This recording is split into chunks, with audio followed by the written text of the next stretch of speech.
On our way to Scioto, we got Lauren in the back trying to hide from the camera. She can't. Jason's doing the driving. Kaylee's with us. She's out cold. On our way to, Born to Dance, I'm Fancy Like, and Venice Blue Chip tonight. So I thought I'd take the time to run through my videos. We usually talk about the race horses, the 2-year-olds, the 3-year-olds, and we have our opening video. Now we have Sunset Acres Girls in today also. She's racing in about 30 minutes. We're going to try and find that in the ether, see if we can't watch it. You know, we had a good week. I found myself being a little greedy earlier on in the week. I was a little bummed out because, you know, I thought that the horses just were a step less than what I thought they could be or should be, which isn't really fair, right? I would love to turn the 2s into 1s and the 3s into 2s and so on and so forth, but we've had a pretty good run, and it's not hard to verify that just looking through last week. You know, Crantini's been a thorn in mine and everybody else's side, well, really forever. But his race the other day was uplifting. I was happy, other than the absolute monsoon that I was in at the time. The race itself was a pretty good race, and I was odd because I saw a lot of people dumping their shares and people asking me if he was going to the Zwag, and I said, just let the horse become a horse again. He's got one good race and one good qualifier in a row. That's it, for the most part. You know, we had some problems with him. Scott did a great job, him and Megan, getting the horse, you know, around, finished second twice, and then came unglued for a couple of weeks. We put the hobbles on him in the qualifier here. Jason and I qualified the horse here at Northfield Park.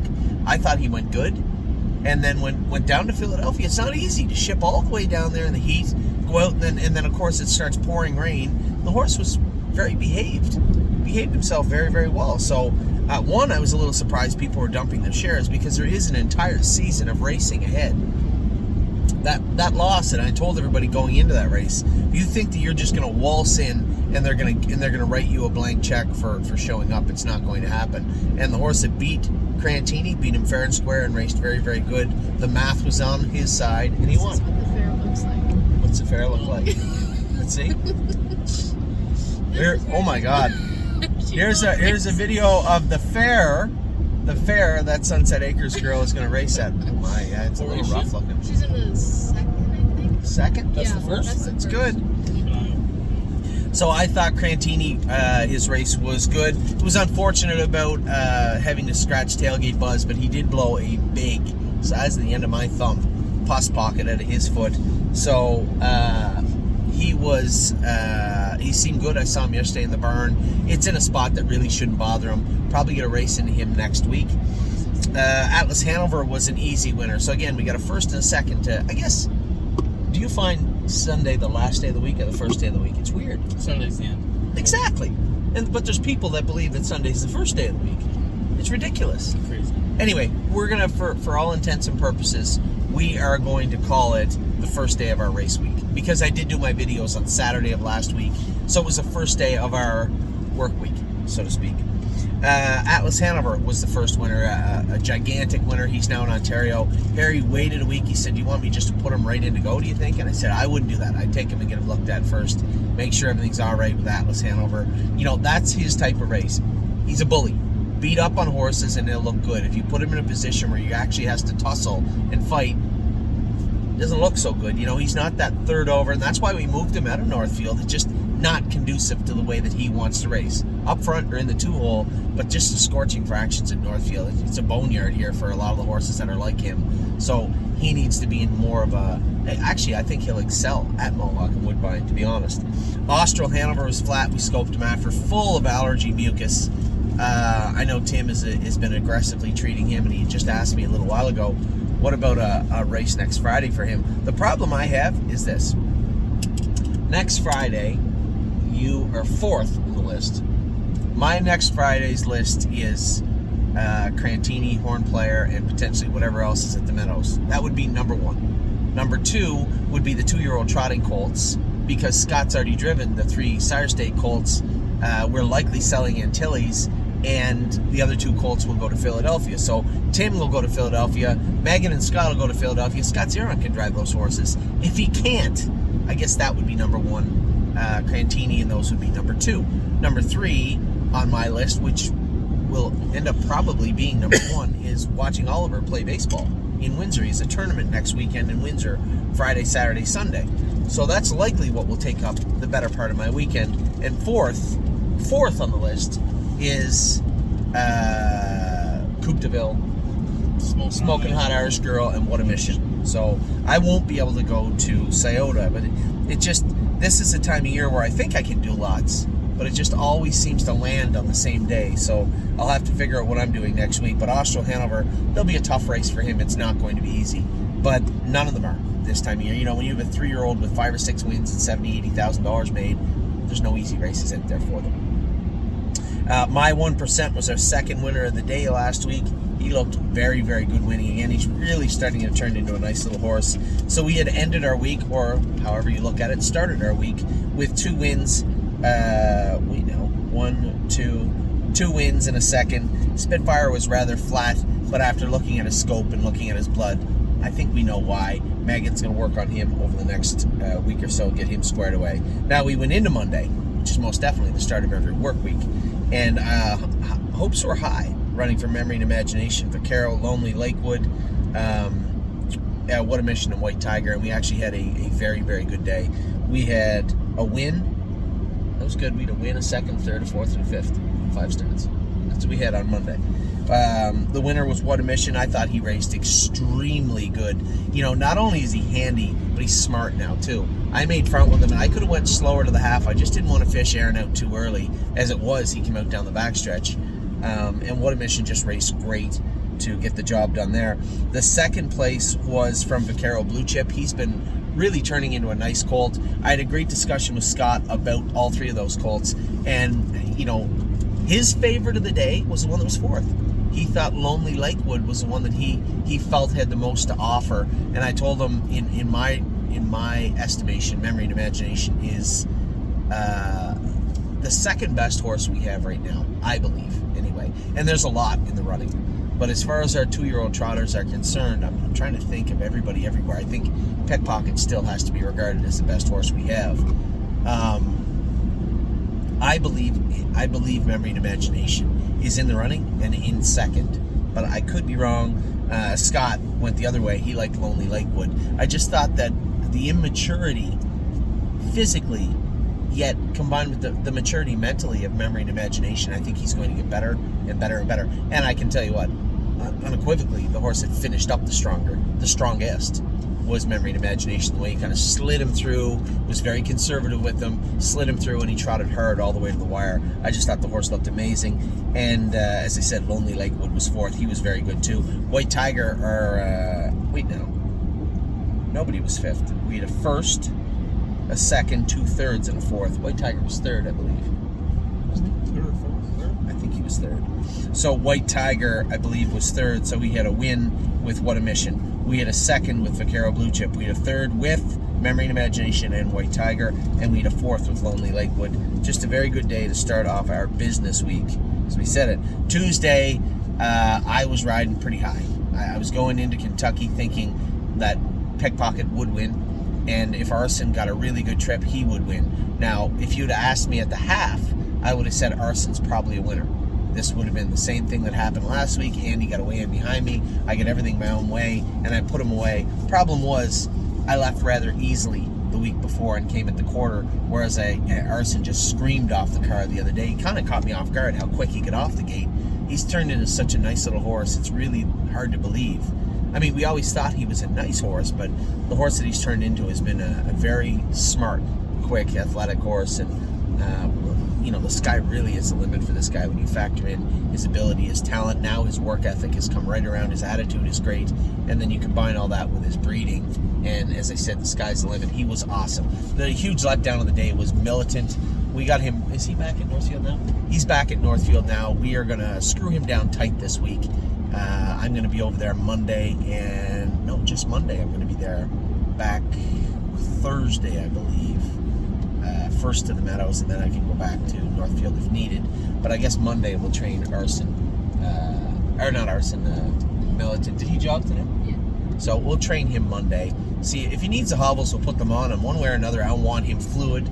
I want him screwed down tight because, you know, obviously, I can sugarcoat it however you want. He looked okay in Kentucky, but just could not function. So we need to get all the kinks worked out of him, and quite quickly, to be honest, for him to be an effective horse for the rest of the summer. Now, I guess as I say that, it is July the 8th. It's not September the 8th. So Pickpocket, he just wasn't awesome. He was good. He just wasn't awesome when push came to shove. And I've gone over it again and again and again. Of course, we couldn't scope him because they don't have scopes there apparently, and we couldn't draw blood on him. So I can't 100% certainly verify what went on and didn't go on with Pickpocket. All I can tell you is that I've run it over and over and over in my head, and I'm almost positive it was simply just the shoeing on him. We'll know soon enough when we actually get to Lexington with him. But he's out in the field right now for a couple of weeks at Kentucky and Affirms. It's worked out really well thus far now. Would have worked out better had we got the job done at Oak Grove, but onward and upward with Pickpocket. Absolute Euphoria was absolutely tremendous the other day. You see her go? 51-3. She was awesome the other day. Really, really happy with Absolute Euphoria. And we continued to have a huge Tuesday as Steel Cowboy was a winner also in Kentucky. He's back in to go this Tuesday at Georgian. I had a great question from somebody today saying, Anthony, why are we racing Steel Cowboy in Georgian and not at Mohawk, or not sending him to Plain Ridge? That's a great question. At the end of the day, he's still a very immature horse. He's got 7 lifetime starts now, I believe. Not more than 8. And I don't care about today. I care about tomorrow with Steel Cowboy. Making sure we get some confidence built into him strongly and get all the kinks worked out of him. And I know that everybody looks at things and say, well, he could do here right now. It's not about the here and the now for a horse like Steel Cowboy. And for the people out there that believe it should be, then you should probably just sell your shares, because Steel Cowboy is meant to be a good horse overall. We're building some of these horses up so that they can solidify the middle of our roster and hopefully the high end at some point. Here's a brother to Buy the Missile. And I found out that Ron Burke was actually, or Mark Weaver was the underbidder on Steel Cowboy. See his qualifier? Yeah, 51-4 last quarter, and 24-4 was the qualifier for Buy the Missile yesterday. So, of course, there's going to be horses that we buy that are for the here and now. We call them the foot soldiers or whatever. The gatekeepers. These are the horses that are the here and now horses. And although I want Steel Cowboy to make money right now, I'm not going to do it at all costs. I want to get all the wrinkles worked out of him. I want to let him start to perform at his best on a consistent basis. So certainly no disrespect meant to anybody, but the Steel Cowboy situation is not just for the here and now. It is for down the road also. We had Locatelli, Unbeatable Kemp. I thought Unbeatable Kemp raced huge. Very, very deceptive line. Parked almost 3 or 4 wide going into the turn, hit it back him into a hole. Not really his forte. Jonathan did a great job with him, and he's got along really well with him. I see he had to jump off him this week, but we did get Sylvain Philly on driving him. He's been really good. I think we have him on the proper path now as far as how we can work him, how we can keep him tight and race ready, and focus on his soundness also. I think that Dominic's got a great program put together for Unbeatable Kemp, and it's starting to show. Locatelli has been flat. Harry was worried his blood was really, really low. He just didn't like what he saw in his blood work, so he gave him a week off. And you have to now, if you're going to work on the horse's blood, you almost have to get them a week off now because of all the cobalts and everything, right? So if you're going to work on their bloods with iron and stuff like that, you really do have to miss a week now, whereas before you wouldn't have to. Just to be safe, he did have the week off. Oakwood Cowboy, although he's been a flop for us so far, he did race okay the other night. I think he was 4th in 53, but Dominic said he wasn't making a noise pulling up. We have him in the pool and on the walker. Have one of those dumb choke plates, the big ones with the dumb thing. Anyway, he's wearing one of those. He said Travis Cullen went with him. Travis Cullen broke his ankle and is back driving already. He's a tough bugger too, eh? So, Oakwood Cowboy. I want to break my ankle and drive Oakwood Cowboy too bad. I felt bad too when I saw him down on him. I'm like, oh, poor bugger. But he said he didn't. He was very behaved and did his work very well. So great job by Travis and a great job by Dominic. Nothing but a dreamer. I'm driving him on Tuesday. I don't really know what's up with this guy. Is it just that our expectations are too high and he's a nice 55 trotter and we want him to be a 53 trotter? Maybe, I suppose. I don't know, but I can give you a better idea after Tuesday. And if that's what he is, then we just have to change courses with him and say, okay, this is what he is.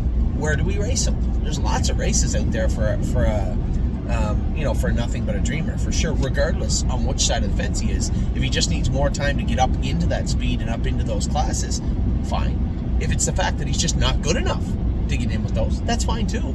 We just have to figure out which path to follow and follow it.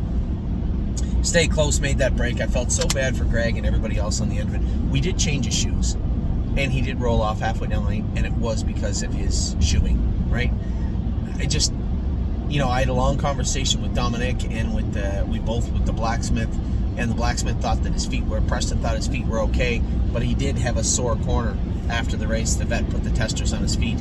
Inside corner of his left front foot was quite sore.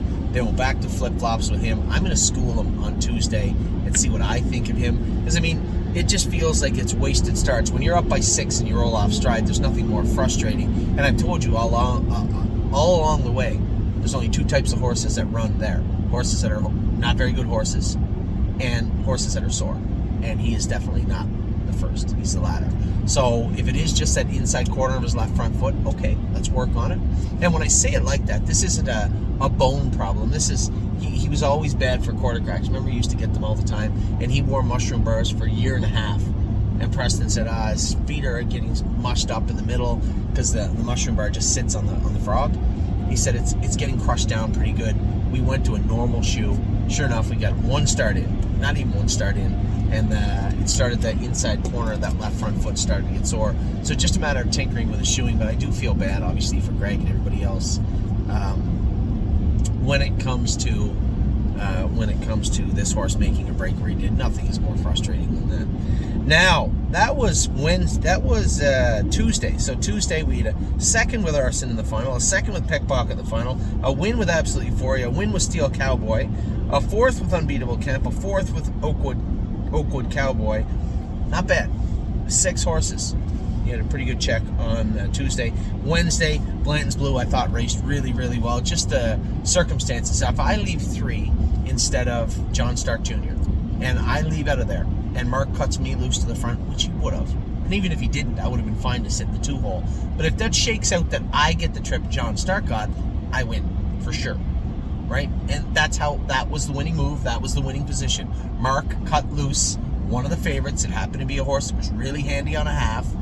Got everything his own way. I thought around the last turn, if this horse on the front's a little soft, I'm getting there. But he wasn't soft at all. He kicked away just as Tron Smedgehammer kind of slowed down on my face. But Blanton's Blue raced fantastic. I was really happy with him.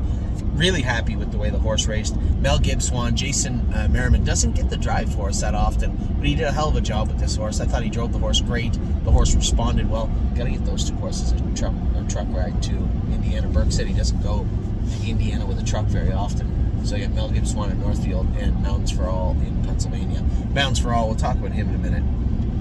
But Mel Gibbswan raced great. B. Lisa, I completely butchered her. That was 100% on me. Mike said he did not scope her, but did he draw blood today? Yeah. Okay. He didn't scope her, but the way she let go, you can blame me for sure. But I did want to make sure that there wasn't other things. And the problem with Northfield is when you race later at night, there's no vets there to scope, right? Once the Lasix times are done, the vets go home, except for the vet in the paddock. And it's not like Mohawk; they don't usually scope horses at the paddock in Northfield. So there will be indicators in her blood. Her bilirubin will be high, her platelets will be really low. There'll be indicators in her blood if she bled, and we'll address it at that point. She's also eligible. I see. Yeah, we'll put her on Lasix. Yeah. So B. Lisa, again, almost all, if not all, of the fault was on me. Was on squarely on my shoulders. Had I driven her like I drove Mo Power Baby, they both probably went. Nah, Aaron probably would have won that other race, but she would have got a good, decent check. I was responsible for that 55 mile, not the horses. If I had walked them over the half, I'd have just let Aaron go, get over the half 57, we'd probably go 56 in a piece, and she's respectable. Instead, I really gunned her, and really, those are the types of drives that just bother me because it's 100% my fault. And Mo Power Baby raced fantastic. Now, we have a number of horses in the sale. We have 4 in the sale on Monday. Digit, I guess we can talk about the sale at the end of this video.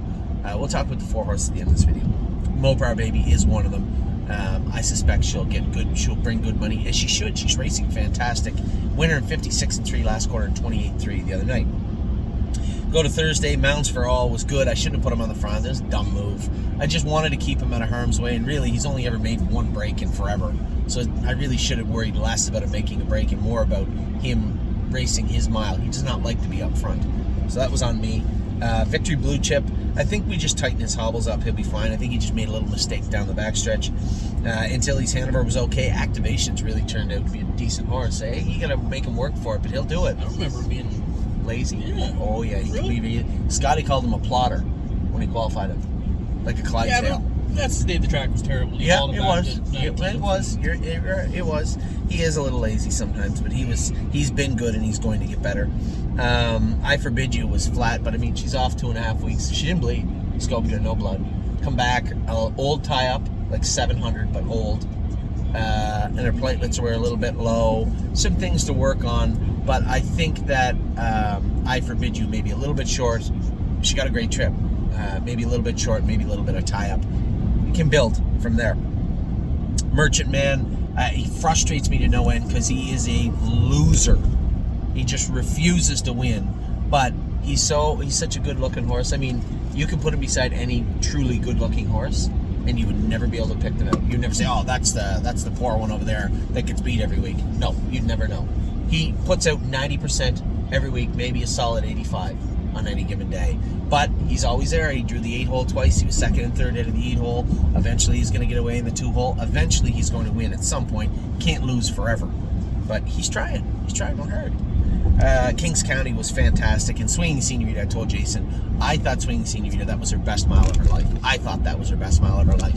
And Kings County off 2 weeks. Again, he's just a killer and will continue to be a good horse for us. So a big Thursday. Mounds for All just picked off. Activation a winner. Merchant Man second. Kings County and Swinging Senorita jogged. And who's not on here, who should be on here, is Greatest Ending. Was a winner in 50 and 3 also. He had some residual tie-up. Just a classy, tough horse. But it's not just, you always got to watch the tie-up with him. And I told Mark that. Remember when he was at the jug, how bad he tied up? And they said that was his thing. His feet were bad, and he tied up all the time. And probably stress plays a big role in tying up. Talk about feet being sore, the stress level was up. So probably one feeds the other. Friday was yesterday. I was so proud of Insider Trading and Flash Fly. Insider Trading, you guys know how much I like her, and it just feels like we got her squared away. And I had a great conversation with Marco. He felt a little upset that I felt that he was a little upset last week that I didn't take her to the PA All-Stars. And I told him, this filly could go either way. If she turns into a hothead that makes breaks, everybody's going to be disappointed. If we can turn her into a confident filly that is more methodical on the track, she is going to be the filly we want her to be. But that takes a little cultivation, right? That takes a little softer touch. And she was fantastic yesterday. Flashfly has really turned into be a handy filly. I thought she would be a lot the same, right? Baby, hold on, hope she does her work and grows into be a better horse. Now you just put her on the gate and let her trot out of there. I was really proud of both those fillies. Pull the shoes, that was not her fault. She is such a sweetheart. And if you go back and watch the video, she grabbed a bell boot, and you can see her do it. So maybe a lot of you watched it, saw something happen and didn't know what happened. As she's trotting, that hind foot come up and just grabbed the rubber part, the middle of the bell boot, and they catch on it, right? They'll catch that shoe on the piece of rubber and put a step in, and she put a wicked step in, made a break. But then what she did after the break was the most important and the most impressive part of the entire race. She is flying on the end of the mile trying to get up. That's a horse that understands what her job is. And that was not her fault in any way, shape, or form. And I can't wait to race her for the summer. If we can build on those experiences and allow those horses to become more confident, as I say all the time, the sky's the limit for her. Speed is no problem for Pull the Shoes. Southwind Digit, who's also in the sale on Monday, was rather impressive. Impressive enough that I have to potentially rethink whether we're certainly not going to give her away. We are going to get a seller's price for Southwind Digit, or she won't be going anywhere. She looked rather impressive the other day. First over. Now, if I don't run, I win for sure. But Southwind Digit was very, very good. And an impressive mile. It's a bigger, stronger, bar-hopping filly. Would it shock me if she's one of those horses to just grind along and get better and better and better? She could. She definitely could. But as I said, she's not going anywhere unless we get paid for it. Stormer Jacati jumped over Watcher Mountain. He was good. 55-4, 27-4 on the end of it. I was really happy with Watch Your Mouth. I know John was. This horse means a lot to him. And I'm very happy with the way that he raced the other day. How long do we got, Lauren? The first division of the 2-year-old filly trotters just got over. How much they go? They haven't put up the final time yet, but they went 38 to 114, 149, 3 to the 3/4. What? And this horse won by like 5. So they went in 220. Yeah. You wanted him to warm up for 30 seconds. Oh my. She wasn't going to quarter more than 40. We should be okay. Stonebridge Ducati was a little flat, and I didn't realize it. Jason told me they did put him on Lasix. I put my foot in my mouth and said, you know what, maybe we should put this horse on Lasix. And he beat me to it. He already did. Is he a little tired? Maybe. I guess. I don't know. Maybe he just needs a new address, a new home, shake things up. We've seen that all the time happen. We send horses to Saratoga or Plain Ridge or down to Dover or down to Scioto, and they come to life. Maybe that's all that Stonebridge Ducati needs, but he's not going to get it here, and he'll be leaving us on Monday. There's no lameness issues. He just isn't sharp right now. So, Great Bet was amazing. You don't know this horse. This is the greatest Endings brother that we trained down. I was there when you bought him. But Yeah, so he looked poor and kind of weak all winter and just didn't look like a good horse. And there was a lot of apprehension around him even racing. And he has just turned into the nice... Daryl Thiessen literally texted me after, said, thanks for the work. Great attitude. What a nice horse. I was like, excuse me? Because that was not the scouting report on Great Bet up until... a little wide in the first turn. Yeah, he wears a Murphy blind to head pole ahead the far outside. I think he just kind of wandered. But once he got him to the front, I was surprised he was so in control and drove away. 9 to 5 shot was on his back. Yeah, he wanted no part of him. He looked very good. The day I qualified him, I went there and I said, if I go in 2 minutes, I'll be happy. He went a mile 57 last half, 56. Just a totally different... He was morning line favorite, went off 8 to 1. Yeah, I mean, we're talking about... we talk about all the time about how when they see the gate, they can change sometimes. And every year there's 1 or 2 or 3 of them. Some of them for the bad. Get a little hot at the gate, make breaks. We saw that with insider trading. But the other side of that coin is a horse like Great Bet, a horse like Austral Hanover last year, where they just weren't good horses, and then they saw the gate and something changed. They just turned into good horses. Yo Mister was good again, kind of not his trip, but it was just Brett had to play the hand he was dealt. There was nothing he could do with that. Horse race good again. I thought Horn Player, I thought our race last night was by far the best race of her life. To just take the trotting hobbles. When she was in Kentucky, they had to be on Zing and Tight. When she was here, they were on Zing and Tight. And I said to you the other day, I let them in 4 holes in the warm-up and another 3 or 4 holes in the post-parade. And I pulled out and I said, geez, I don't think this filly needs these hobbles anymore. I can't really explain it. She just doesn't feel like she wants them on. We took them off. What a different horse last night. Last quarter in 28 apiece, a mile and 56-3. I know she had a win at Mohawk. I know that she's raced in other places. But from my standpoint, from my eyes, last night was the best mile of her life. And JK Victory raced good again. 5th, just got picked off for 3rd by some tough horses. That the Deal horse there of the Perks, I can never pronounce his name. That's him. He was claimed 3 weeks ago by Tyler George. He was the favorite. This is who JK Victory has to race against right now. So, good horses. 5th, just beat for 3rd in 49-1. Another great race by him. As I said, we're about to watch first race, 2:23-3. A guy just messaged me. Yeah, I was waiting until you were done talking. 2:23-3, the first division of the 2-year-old Michigan fillies win in this fair. Obviously, the track is not good, but I don't think the horses were that good either. So we'll see how Sunset Acres Girl makes it. Run right off the gate. I would imagine so. You know what Luke Eversole says? What? TROT. Yeah. Just keep her trotting. Just keep them trotting. That's the first rule of driving any trotter. Keep them trotting. So we have a ton of horses racing today. Sunset Acres Girl's about to race. I did want to talk about the sale on Monday. Southwind Digit is going to have to bring a seller's price. If you're out there trying to figure out how much we want, I would say we're not going to sell her for, I think, what's she worth? She's got to be worth $40,000, no? The filly's got a 2nd in the Stallion Series. So she already has points in the Stallion Series. She looked pretty good first over a winner yesterday in 59 apiece. And there's still another leg of the pop-up thing? There's another leg of the pop-up and the final that goes for 20 or 25. There is the Stallion Series in Philadelphia on the 14th, next Wednesday. 19th. Wait, no. What day is today? 8th? a week from Wednesday, whatever that is. So it'd be the 19th, I think. Yes.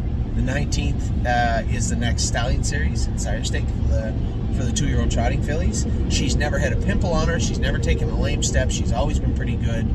You know, all she wears is trotting hobbles, trotting boots, and a head pole on the left, I think, maybe a Murphy. But it's done her work well the last 2 weeks and impressive. So there's no reason to give her away, and we're not going to. Stomer Giacatti, as I said, I think he's run his course at the stable. He's going to make a good racehorse for quite a while. We're probably going to see him races. See Simba's back racing? No. Yep. I think he's at the Meadows, if I'm not mistaken. Jeez. So you're going to see Stomer Giacatti race for quite some time down the road. He's been a nice little horse for us. You know, I don't think he can make that transition at Northfield and the Northfield area, the greater Northfield area, for the next little while. So, you know, there's a reason he's going to be up for sale. I want to find the class, as I say all the time, that they can go on the track at 2-1, 3-1. You start going on the track at 10-1, 12-1, 15-1, you're in the wrong class.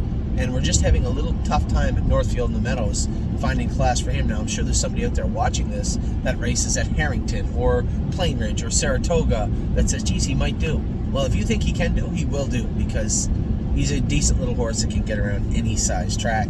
Antilles Hanover, I made it very clear. I talked to somebody yesterday, like, you know, just because he's got a bad attitude doesn't mean you got to sell him. Yes, that does. That's a big component of selling them.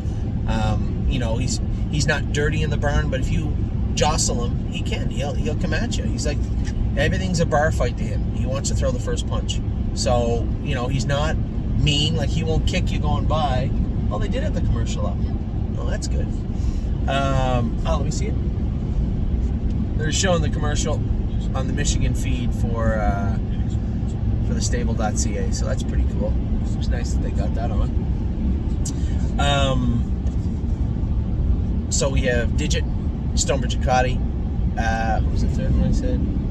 Oh, Antilles Hanover. So Antilles Hanover again, fourth in both the pop-up divisions. He's going to race in the Stallion Series. He'll do just fine in the Stallion Series. It was the pop-ups both, wasn't? No, they didn't have a Stallion Series yet.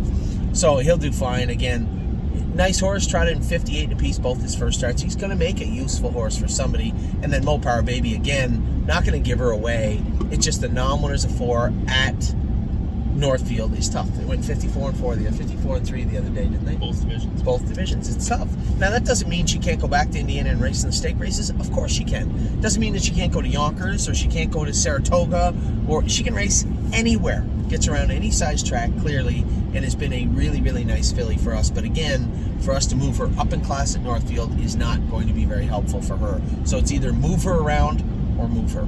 And we opted for the latter for now, but we're not going to be giving her away. So we're getting ready to watch Sunset Acres Girl here at, what's this fair called, Lauren? Eaton County Fair. Eaton County Fair. At the Eaton County Fair. Good luck to everybody and all my partners on Sunset Acres Girl. We are on our way to Scioto. So with that, I'll let you go. I hope you had a good week. You should have, because we had a pretty good week at the track, top to bottom. With that, I'll let you go. I will talk to you all very, very soon. Have a wonderful rest of your weekend.